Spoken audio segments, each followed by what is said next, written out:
도종환님의 시 중에 흔들며 피는 꽃이란 시가 있습니다. 흔들리지 않고 피는 꽃이 어디 있으랴. 이 세상 그 아름다운 꽃들도 다 흔들리면서 피었나니. 흔들리면서 줄기를 곧게 세웠나니. 흔들리지 않고 가는 사랑이 어디 있으랴. 젖지 않고 피는 꽃이 어디 있으랴. 이 세상 그 어떤 빛나는 꽃들도 다 젖으며 피었나니. 바람과 비에 젖으며 꽃잎 따뜻하게 피었나니. 젖지 않고 가는 삶이 어디 있으랴. 신앙도 흔들리면서 성장합니다. 처음부터 반석에 서는 믿음은 없습니다. 베드로 사도님도 예수님을 모른다고 부인하셨습니다. 그랬던 사도님께서 후에는 순교자의 길을 걸어가시는 것을 보게 됩니다. 코로나가 우리의 신앙을 흔들고 있습니다. 이번 주부터는 히브리서입니다. 이 히브리서가 쓰여질 때는요, 당시 많은 그리스도인들이 흔들리고 있었습니다. 신앙이 흔들리고 있었습니다. 세 가지 이유였는데요. 예수님의 재림의 지연과 유대교의 해유와 로마의 핍박 등이 있어서 그들의 신앙이 막 흔들리고 있었습니다. 이렇게 흔들리는 신앙인들에게 히브리 기자는 예수님을 바라보자, 믿음으로 인내하자는 말씀으로 히브리서가 구성되어 있습니다. 오늘 말씀, 히브리서 10장에 있는 말씀을 보도록 하겠습니다. 32절부터 35절에 있는 말씀 교독하도록 하겠습니다. 32절 말씀 볼까요? 너희가 빛을 받은 후에 고난의 큰 싸움을 견뎌낸 것을 생각하라. 지금 이제 이 히브리 이 공동체가 이제 이 큰 어려움을 한번 겪었다는 거예요, 과거에. 이제 지금 이걸 추정해 보면은요, 글라우디오 황제 때가 아니겠느냐, 이렇게 추정이 되는 거예요. 그러니까 이때 이제 무슨 환난이 있었느냐 하면, 로마에 있는 유대인들을 전부 쫓아냅니다, 이 황제가.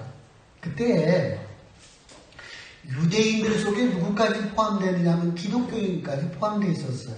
그때까지만 해도 유대교와 기독교가 분리되지 않은 걸로 생각을 하는 거예요. 그래서 유대인을 쫓겨내서 기독교인 다 포함해가지고 쫓아버렸어요, 로마에서. 그래서 이제 사도행전을 좀 살펴보면은요, 이때에 이제 로마에서 쫓겨났었던 사람 중에 누가 있었느냐면 브리스길라와 아굴라가 있었던 거예요. 쫓겨나서 어디로 왔다는 거예요? 바로 고린도에 왔다. 그래서 사도행전엔 글라디오 황제 때에 이러한 박해가 있었다라는 이야기가 있습니다. 이게 지금 이 히브리 공동체도 이때에 이런 어려움을 겪었었는데 그걸 믿음으로 이겨내지 않았느냐라고 과거를 회상시키고 있는 것을 보게 됩니다. 이게 지금 히브리서를 쓰는 이 기자는 그때 너희들이 그런 어려움이 있었는데 그때는 담대하게 잘 견디어내었다라고 칭찬을 하고 있습니다. 사람이 막 어려우면 나 살기도 바쁘잖아요. 근데 그때 당시에 이 얼마나 교회 성도들 간에 따뜻했는지 서로 돌봐줬다는 거, 서로 챙겨줬다는 거예요. 그리고 내 재산을 빼앗겼어요. 그래도 그냥 기쁘게 생각을 했어요. 사람이 그게 쉽지 않잖아. 근데 너희들이 과거에 이러한 믿음으로 이러한 거를 극복했던 과거가 있지 않냐라고 칭찬으로 해주고 있는 것을 보게 됩니다. 그러면 지금 히브리서를 지금 읽고 있는 지금 히브리인들은 어떤 형편에 놓여져 있느냐? 11장 35절로부터 40절 말씀. 지금 그런데 이제 이 히브리서를 읽고 있는 이 사람들의 지금 형편은 어떤 거예요? 말 끔찍한 거예요. 섬뜩한 일들이 지금 이들 앞에서 펼쳐지고 있는 겁니다. 이제 우리가 히브리서라고 했잖아요. 이건 무슨 말이냐면요. 유대교인이었는데 히브리인이었는데 유대교인이었는데 전에 내가 기독교로 개종한 사람들이에요. 그 사람들의 공동체예요. 내가 전에는 유대인, 히브리인이었어요. 근데 이제는 내가 기독교로 개종했어요. 그 사람들을 가리켜서 쓴 서신서가 바로 히브리서입니다. 근데 이 사람들이, 그 히브리인들, 개종한 사람들이 큰 신앙에 지금 흔들리는 상황에 직면하게 되었습니다. 첫 번째 이유는 예수님이 곧 오신다고 했잖아요. 재림의 약속이 있었는데 지금 30년이 지나도 그것이 이루어지지 않았습니다. 왜 예수님이 오신다고 그랬는데 왜 오시지 않지? 라고 하면서 이 사람들은 실망감이 컸습니다. 두 번째는 로마의 박해가 심했습니다. 오늘 본문을 보시면 알겠지만 끔찍한 일입니다. 이때를 시기적으로 본다면 AD 65년경에 네로 황제의 박해 때가 아니겠냐라고 추정을 해보는 학자들이 많습니다. 로마는요, 종교의 자유를 허락했었습니다. 그래서 유대교나 그 로마의 유적지에 가보면 다양한 그 이방의 신전들이 많아요. 그냥 허락한 거예요, 종교를. 그런데 종교다원주의, 모든 종교에 자유를 줬어요. 어떤 종교를 믿어도 되는 거예요. 그런데 기독교는 안 되는 거예요. 이유는 뭐냐면 예수님이 로마에 대항했다 그랬잖아요. 그것 때문에 지금 이 기독교는 종교로 인정을 안 해주는 거예요. 뭘로 인정을 하느냐 하면 로마는 아직도 여전히 이 기독교도들은 테러리스트로 보는 거예요. 테러리스트로 보기 때문에 이들을 박해하는 모습들이 계속적으로 이어지는 것을 보게 됩니다. 그래서 많은 순교자, 테러리스트들이기 때문에 순교자가 나오게 되었습니다. 지금 이제 개종한 히브리인들이에요. 히브리서잖아요. 개종한 이 기독교인들은 지금 이제 그 예수님의 약속도 이루어지지 않고 있고 많은 박해를 받아서 힘들어하고 있는 이 상황에 처해 있는데 또 누가 오느냐 하면 옛날에 있었던 유대인들이 찾아오는 거예요. 내가 다녔던 그 해당의 사람들이 찾아와서 회의를 하는 거죠. 야, 꼭 기독교여야 되겠냐? 봐라 지금 뭐 저 이단 아니냐 니들? 거기에 가지 말고 지금 뭐 신앙 때문에 죽어가고 있지 않냐?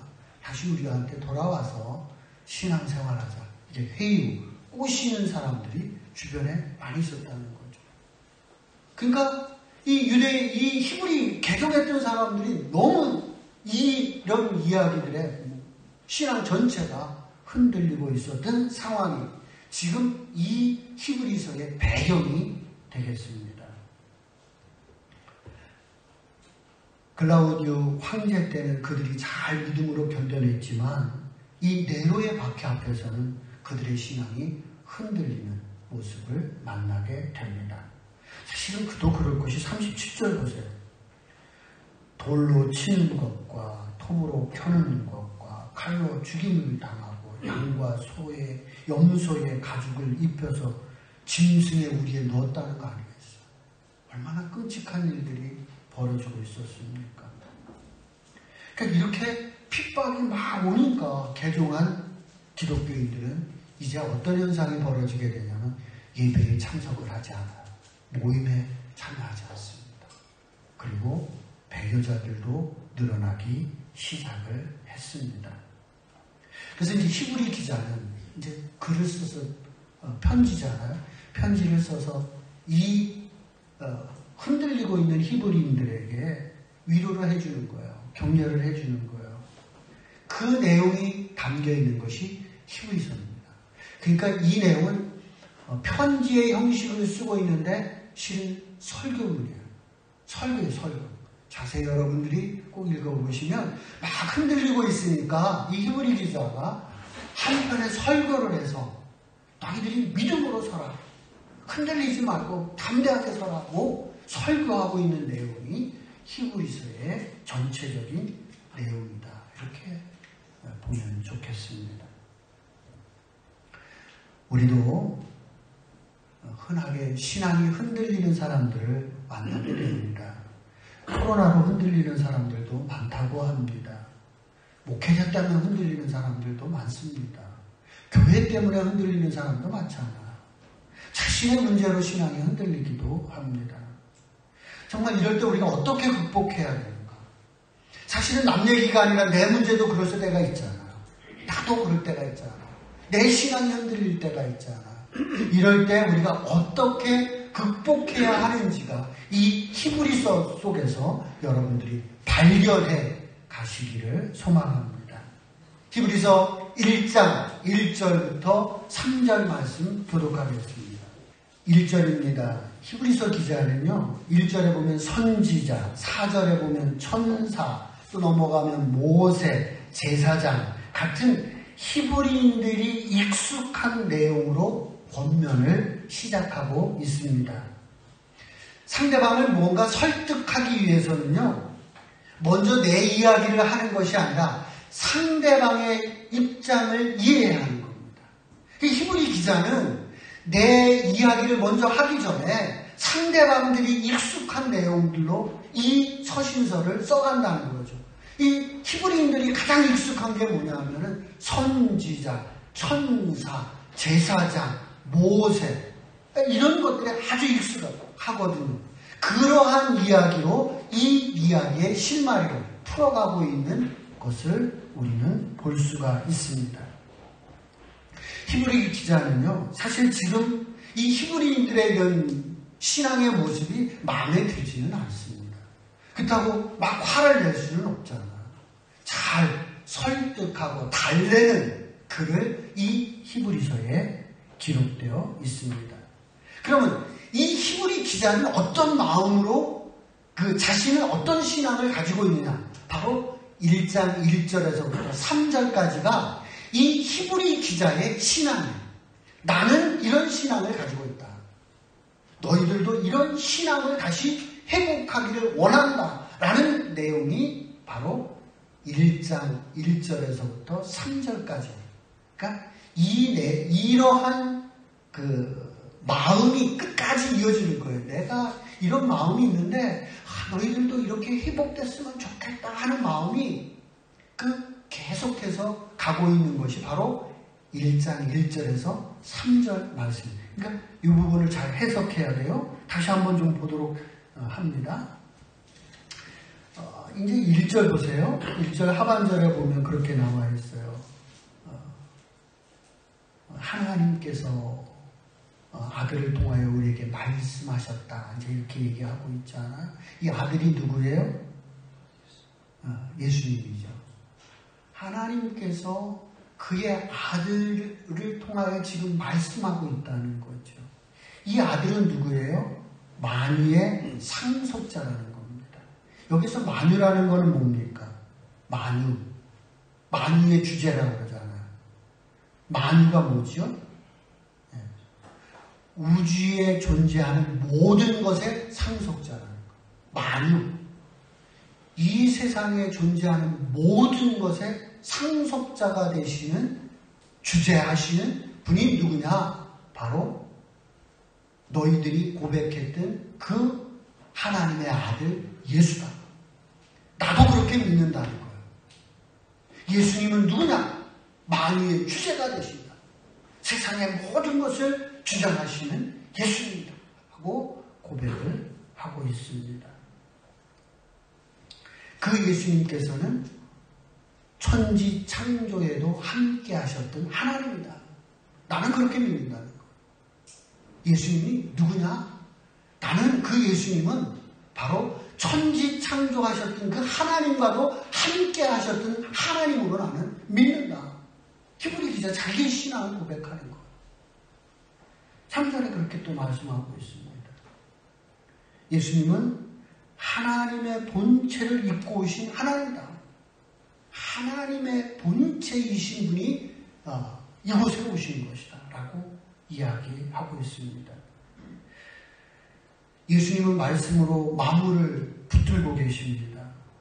예수님은 만물 중에서 우리 자연을 예수님의 말씀으로 제압하고 있잖아요. 바람을 제압하고 물을 제압하고 예수님은 만물을 본인의 말씀으로 제압하고 이끌어 가시는 그런 하나님이라는 거죠. 예수님은 죽은 자를 고치는, 죽은 자를 살리는 그런 권능, 만유의 주제로서 그런 권능을 가지고 계신 예수님입니다. 하나님입니다. 또 예수님은 우리의 죄를 정결케 하시는 하나님입니다. 그리고 그 예수님께서는 지금 하나님의 우편에 앉아 계시는 하나님으로 나는 믿는다. 1장 1절에서 3절까지 이 히브리서를 쓰고 있는 이 저자의 마음이, 그들의 신앙이 그대로 담겨져 있어요.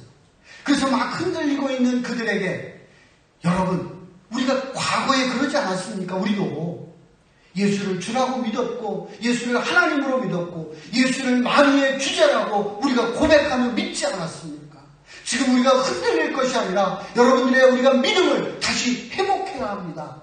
라는 설교를 13장까지에 걸쳐서 곳곳에 쓰고 있는 것이 히브리서의 내용이다. 이렇게 생각을 합니다.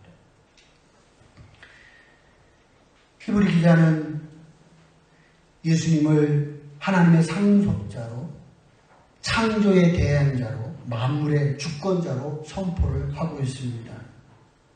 우리가 흔들릴 때 먼저 생각해야 하는 것은 처음입니다. 우리 부부관계가 흔들릴 때가 있습니다. 그때 생각해야 되는 게 뭐냐면, 연애할 때의 달콤했던 말들을 그때 생각해야 되는 겁니다. 결혼했을 때 결혼 서약식을 흔들리면 그때 생각해야 되는 거예요. 내가 결혼하는 날 뭐라고 서약을 했는가, 약속을 했는가. 지금 히브리 기자는 너희들이 처음 신앙할 때 이런 고백을, 나와 같은 고백을 하지 않았느냐라고 되새김을 주고 있습니다. 이제 우리가 살아가면서 보지 말아야 할 것을 계속 바라보면은요, 그만 거기에 빠져드는 경우가 많습니다. 이제 홈쇼핑 그런 거겠죠. 자꾸만 보게 되면 빠져들게 됩니다. 이제 하와가 가만히 보면 선악과를 자꾸만 보게 되잖아요. 그러니까 먹음직도 하고 보암직도 하고 지혜롭게 할 만큼 탐스럽기까지 하는 거예요. 그냥 과일이에요. 근데 자꾸만 보니까 그렇게 보이는 거예요. 내 마음을 쏙 뺏어가 버리는 거예요. 그죠? 홈쇼핑 계속 보면 그냥 누르잖아요. 똑같이 마음이 확 뺏겨버리는 거예요. 예수님이 무리를 걸어오셨습니다. 제자들이 모두 유령이다, 귀신이라고 그렇게 얘기했잖아요. 그러니까 베드로 사도가 정말 예수님 맞으세요? 그러면 나에게 무리를 걸어오라고 명하십시오. 그렇게 얘기를 해요. 그 예수님이 베드로에게 그래, 너 무리를 이로 걸어와라. 그렇게 얘기하잖아. 그래서 베드로가 무리를 걷습니다. 근데 베드로가 빠졌어요. 왜 빠졌대요? 뭘 봐서? 바람을 보고 놀랬던 거예요. 바람은 늘 강하게 부는 태풍이 얼마나 많아요. 그런 거 보고 놀랄 일이 아니에요. 사람이 무리를 걷는 게 더 놀라운 거예요. 더 놀라운 건 자기가 놀라운 사람인데 그거에 놀라지 못하고 바람을 보고 놀라서 물에 빠졌다는 거예요. 지금 고난을 받고 지금 어려움에 처하는 거 살다 보면 다 있는 거예요. 우리가 그런 거에 고민하지 말자는 거예요. 히브리 기자는. 살다 보면 우리가 힘들 때도 있고 어려울 때도 있고 죽을 고비를 수없이 만나는 게 인생이 아니냐. 근데 너희들이 거기에 자꾸만 빠지다 보니까 너희의 믿음을 잃어버리게 되더라. 이럴 때 누구를 바라봐요? 예수를. 믿음의 주여 온전하신 예수를 바라보는 제자들이 되시기를 주의 이름으로 축원을 드립니다. 힘들고 어려울 때 힘들고 어려운 것을 계속 바라보면 내가 점점 힘들어집니다. 힘들고 어려울 때 예수를 바라보고 하나님을 바라보고 앞으로 나가는 제자들이 되시기를 주님의 이름으로 축복을 드립니다. 이제 히브리 기자가요, 이제 그 히브리인들에게 이제 여러 가지로 이제 설득을 해가는 내용 중에 이제 이런 내용이 안에 많이 들어져 있습니다. 있나 꼭 확인을 해보십시오.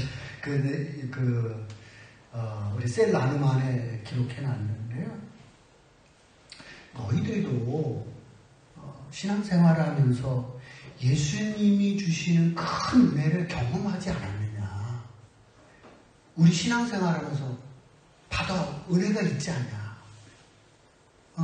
그거 왜 잃어버리는 거예요? 힘든 것만을 생각하냐는 거예요.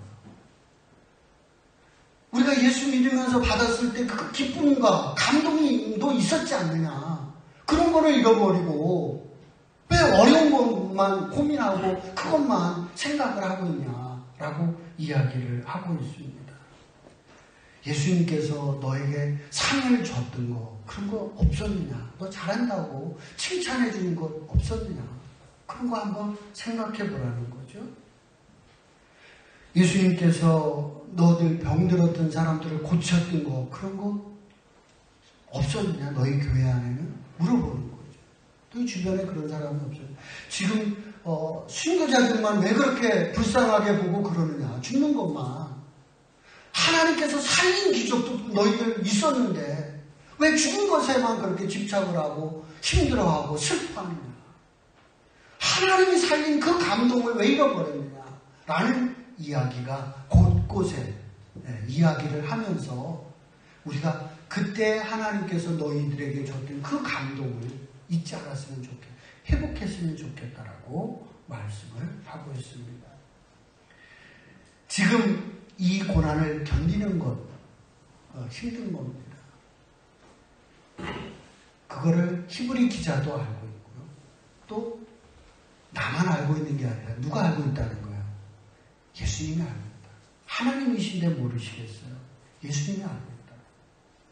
근데 너희들이 지금 이 고난을 견뎌내면 하나님께서 반드시 상을 주실 것이라는 거.